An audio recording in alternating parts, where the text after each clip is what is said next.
facility eno bw'eneeba ewedde kiba omanyi kati bw'ogenda mu katale for example ogenza okugula siminti bangi tetufa nayo okumanya siminti ono byonna ebyetaagisamu ebiri oba omutayimbwa naye kati senga ngenda ew'omusajja wa hardware ne mujjako ebintu ebyo ne mugaa tebituukira ku mutindo nga sirina research tekivudde mu research aba research bano nga bakoze okunoonyereza ne bampa data bulungi nnyo ekintu kino tekituukira ku mutindo lwa nsonga eno neeno omusajja yasobola okuntwala mu kooti. The center is going to give us research-based decisions.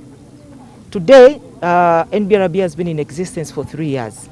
We have documented all causes of accidents, but documenting that is not enough.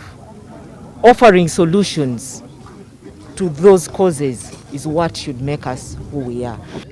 And this is to demonstrate that government institutions can work together and deliver value to Uganda.